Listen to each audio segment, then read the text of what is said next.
But he's either 8 months in or 8 cases deep.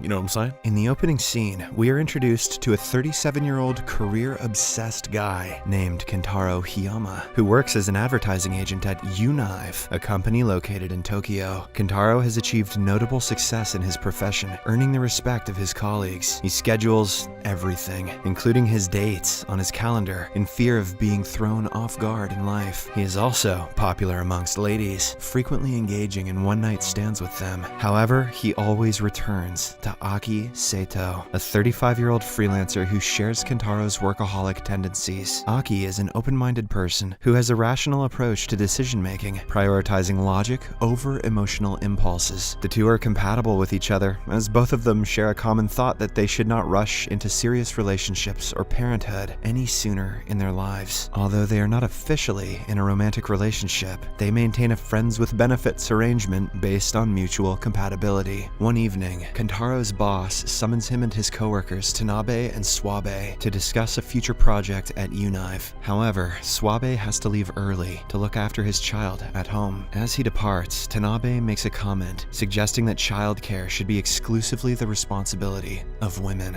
After the dinner, Kentaro boards a train to Aki's place, where they engage in intimate activities. Following this, Aki resumes her work, while Kentaro watches news on TV about male pregnancies. This makes him very uncomfortable. Aki responds by stating that she's not against having children, but she worries that they might distract her from her work. Just then, Kentaro starts feeling somewhat uneasy, so he decides to take some rest. The next day at work, Kentaro presents a proposal centered around celebrating diversity and individual identities, along with a project slogan, Pride for All People. His idea receives a positive response, and he's appointed as the creative head of the company. On the occasion of his achievement and his birthday, his coworkers surprise him with a beautiful cake. This triggers memories of his past, when he used to celebrate his birthday with his mother, Tomoko. He reminisces about how his mother could only afford a slice of cake and would quickly return to work after he blew out the candle, as she was the only one to work, fathering his father's passing. As the party ends, Kentaro feels a bit lightheaded, but he doesn't pay much attention to it and heads home. On his way, he receives a call from his mother, wishing him a happy birthday. Now that he's financially stable, he urges her to stop driving taxis, offering his support, but she refuses to burden her son. The following day, Kentaro is discussing the new project with his coworkers when he suddenly begins to feel nauseous. Excusing himself from the meeting, he rushes to the restroom and vomits. Worried by this illness from the last few days, Kentaro decides to visit a doctor at the hospital. To his astonishment, the doctor reveals that he's 9 weeks pregnant. Kentaro can't believe it, and so he simply walks away in denial. On his way home, he purchases a pregnancy testing kit to confirm the doctor's diagnosis. Unfortunately, the results confirm his worst fear. He is indeed pregnant. Shortly after, Kentaro receives a call from his boss, who informs him that his proposal has been accepted and the project is due in 212 days. Keeping the project responsibility in mind, Kentaro goes to work. However, while discussing project-related matters, he experiences a leak from his breasts, causing his shirt to become visibly wet. One of the coworkers notices this embarrassing situation, prompting Kentaro to quickly rush to the restroom to clean himself up. Feeling disturbed and distracted by these physical changes, Kentaro visits the doctor again with the intention of seeking an abortion. The doctor informs him that he will need a signed consent from his partner as well. However, Kentaro is unaware of who the child's mother is. Considering that he's 9 weeks pregnant, he checks his calendar and realizes that it coincides with the time he had spent the night with Aki, implying that she is the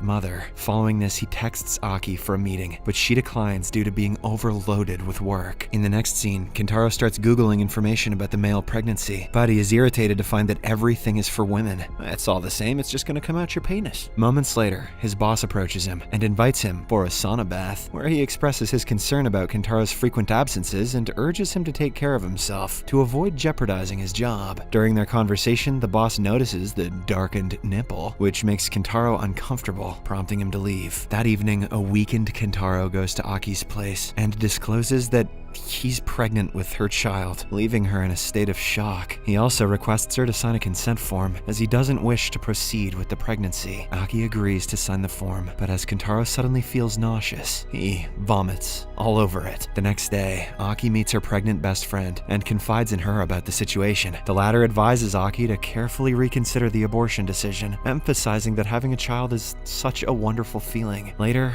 Aki meets Kentaro for lunch, during which he presents her with another consent form, but this time, she hesitates and attempts to convince him to reconsider his decision because she wants to have a child without having to go through the pregnancy. In order to convince him, she highlights potential advantages this could bring to his professional life, but Kentaro refuses, asserting that Aki cannot understand the physical and emotional toll he's enduring because it's not her body experiencing it. With no other options, Aki ultimately signs the consent form. Due to this intense discussion, Kentaro gets distracted and forgets his business meeting schedule, resulting in him missing it. As a consequence, his boss transfers leadership responsibilities to Tanabe. Now, having lost his position, Kentaro stays home, struggling to adjust to the pregnant life and awaiting the scheduled abortion procedure. The day arrives when the doctor finally contacts him to initiate the necessary paperwork. He promptly goes to the hospital, where a nurse informs him that since the fetus is past 12 weeks, it'll be treated as a stillbirth, and that he needs to report it to the city office for permission to arrange a burial. Kentaro is thunderstruck by the news of having to bury his unborn child. Later, while waiting outside, he is approached by a man named Miyagi, who is also pregnant, just like him. You too, huh?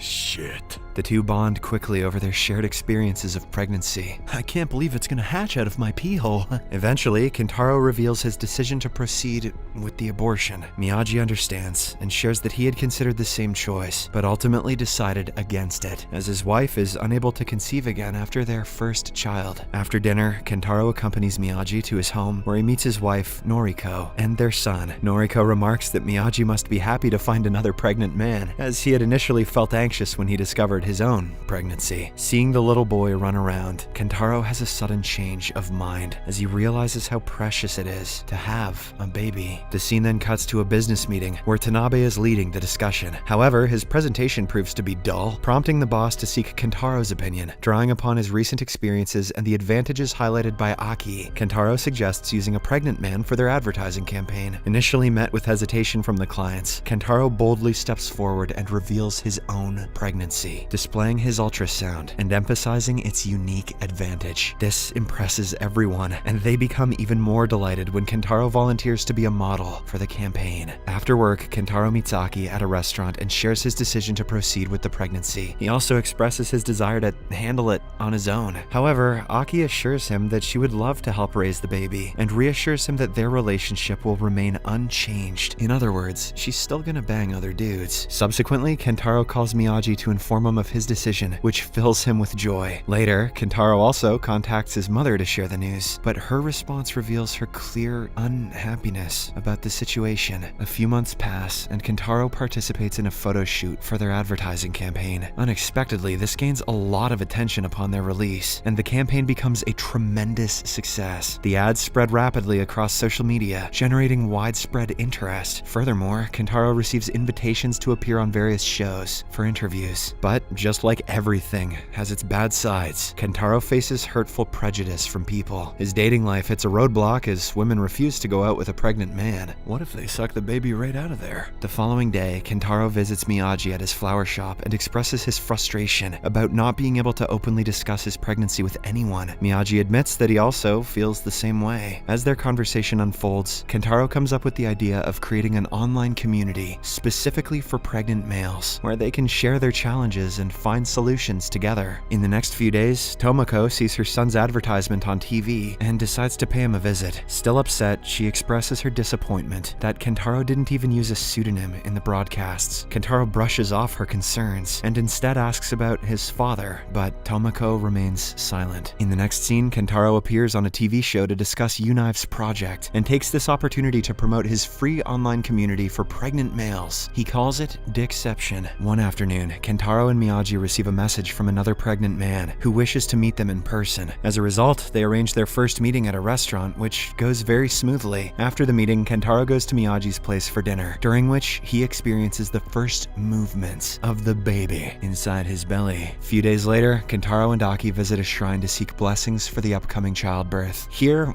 we witness a funny moment when the monk keeps assuming Aki is the pregnant one. On their way back, Kentaro and Aki strike up a discussion, and Aki shares a lack of interest in getting married. She doesn't want to conform to traditional gender roles. Amidst their conversation, Kentaro receives a call from Noriko, informing him that Miyagi has been hospitalized. Worried, Kentaro and Aki rush to the hospital, only to discover that an infection has caused Miyagi to have a miscarriage. Noriko is devastated by the loss of her unborn child, but finds some solace in the fact that the baby wasn't born. She discloses about the mistreatment she has endured from others, and the bullying their son has faced at school because of Miyagi being pregnant. Days pass by, and Kentaro is seen alone at home. At one point, he begins to experience stomach pain, prompting him to visit the hospital. Upon examination, the doctor informs him that they may expect a premature birth, requiring him to undergo surgery. Looks like it's coming out the bum. Amidst all this, Unive continues to operate smoothly, with Kentaro serving as the main ambassador. During one business meeting, Kentaro is taken aback when he sees a baby documentary featuring his family without having been consulted about it. Enraged, Kentaro expresses his dissatisfaction and decides to resign from the company. However, his resignation is not accepted by his boss, who goes as far as summoning the CEO and other directors. They praise Kentaro for his efforts in bringing change in the society, and also remark that he has become a role model for many. Kentaro, who has become more sensitive, breaks down in tears and ultimately decides to stay. On the other hand, Aki travels to her parents' home to attend her sister's wedding. There, she faces constant nagging from her parents, pressuring her to settle down in life. Aki's mother emphasizes how she sacrificed her own ambitions to raise Aki, but she responds by asserting that today's women no longer need to live in such a way. In the evening, Aki meets with her old school friends, many of whom are already married and have children. As they chat, Aki overhears a group of men at another table discussing Kentaro's advertisement and criticizing pregnant men, which makes her feel bad.